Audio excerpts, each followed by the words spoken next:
welcome back to the Blissful Badger and my March Madness Army Showcase Showdown.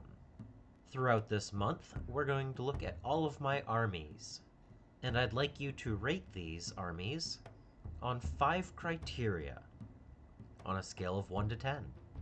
And then at the end of the month, we're going to tally up all of the scores and see which army is the best out of my collection. So what are these criteria? 1. The paint scheme. Is my army cohesive? What level have I painted it to? Do these colors work for this army? 2. Playability. How did I go selecting models for this army? Is this a viable army on the battlefield? 3. My reason for owning it. Do I have a good justification for owning this army? 4. Theming. How much does this army fit their lore?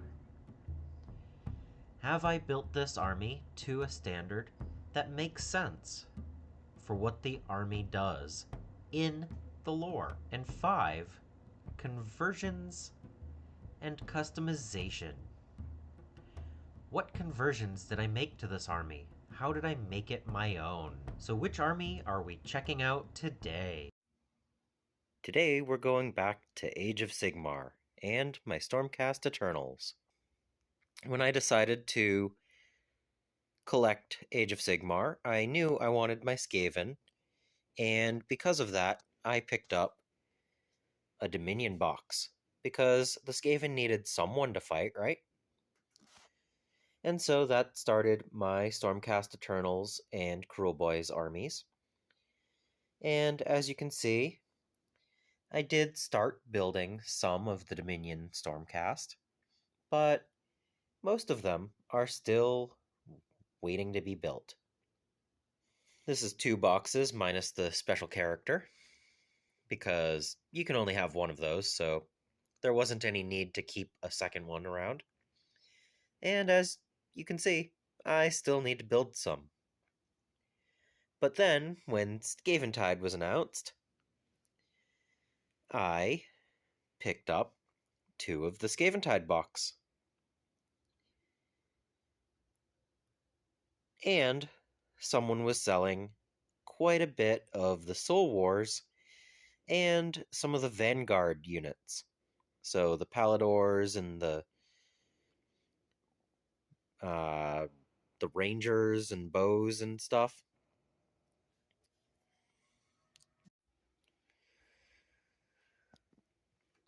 So these are the old Paladors that were discontinued just so that they could come out with new Paladors.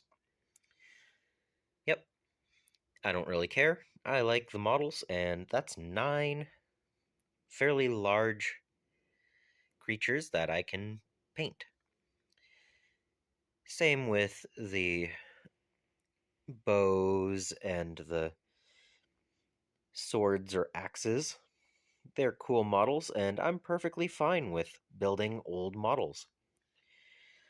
Like, these guys are really cool, and I do look forward to painting them up, even if I have to use these guys as a representation of, well, these guys. Like, Hammer and Shield is very similar to Mace and Shield, so why not, right? I mean, those guys are chunkier, but they also have Hammer and Shield. They're all on 40mm bases, and once they're painted up, I'm perfectly fine with running them as whatever I need to run them as, so long as it makes sense in-game.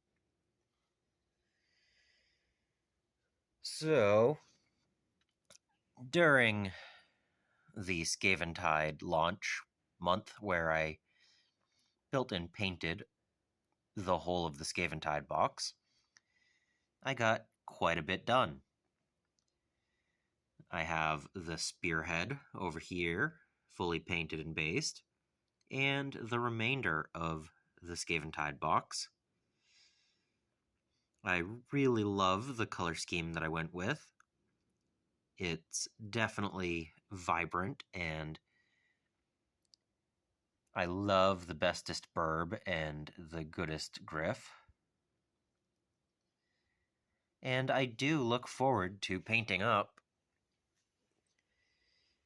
the rest of my collection as soon as I build it up. But at the same time, since most of the games that I've been playing are the spearhead, it hasn't been a high priority to actually get all of these other things taken care of. Funny enough, I don't have a chariot, and I don't have sword guys. So I don't actually have the second spearhead at the moment, without just taking some models that I already have and proxying them in. But I don't think that's a bad thing. And as soon as I get those painted, maybe I'll get a spearhead game in. I don't know what the size base is for the chariot, but I do have some other things that are slightly larger that might work. But overall, the Stormcast army was originally designed as a second and or third army to go up against the Skaven army. Dominion boxes were extremely inexpensive, so having two of them made a lot of sense.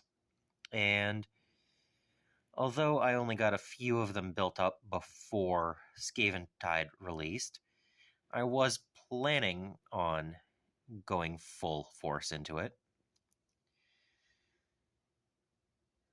So I know that's not the greatest justification for an army, but it's like Space Marines.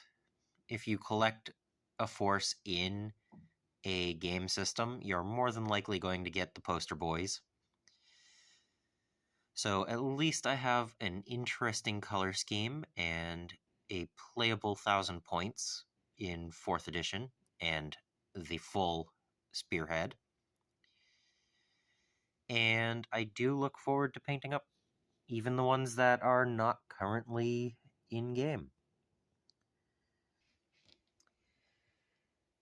Just think about all of these Paladors painted up like the Griff.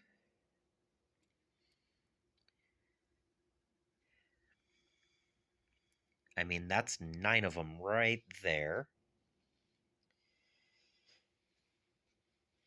And then we have the leader, who can also be painted up that way.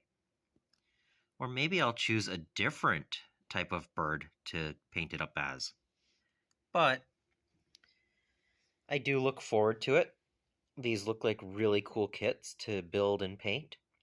And being that Paladors are re-released, maybe I can just, weapon swap them and call it good.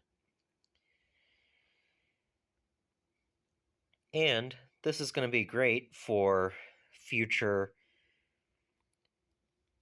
minis agnostic games that want 40mm based models in the fantasy setting, because these look pretty cool. And I'll give GW one thing: they have really good sculpts, and I do think that's going to be fun to paint up fur cloaks and have some dudes with axes and some dudes with swords.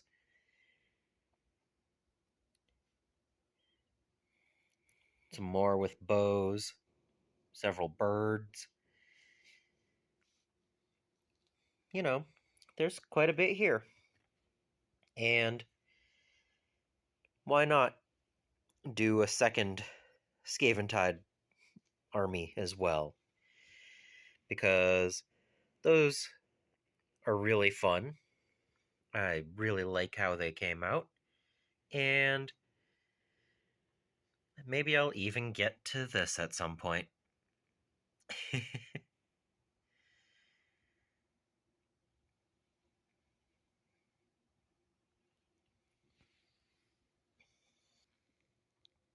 So I have played the Stormcast Spearhead a couple of times. The Spearhead game system is definitely the right way to go for intro games. But I have considered going into 1,000-point games. I just haven't had an opponent that was wanting to play that instead of Spearhead. The only problem I have right now is all of these Vanguard units would require a hero in the Vanguard area to actually lead them. So, the way that the 4th edition is currently set up, I'm not sure how often these would actually be getting run. Having the different detachments being locked to heroes does kind of put a little issue into running things that are not based on what you have your heroes in. And honestly, that's one of the biggest flaws currently with 4th edition Age of Sigmar for me. I want to have whatever units I want to have without having to worry about giving my opponent extra command points. It definitely does put a little bit of extra pressure into running hero-based detachments, and I'm not really a very big fan of that. If you would like to see a full breakdown of my army list, there is a link to a spreadsheet in the description below. Subscribe if you haven't, so that you don't miss any future videos. I also want to thank my patrons and supporters for making these videos possible. And until next time, I hope you find your bit of bliss.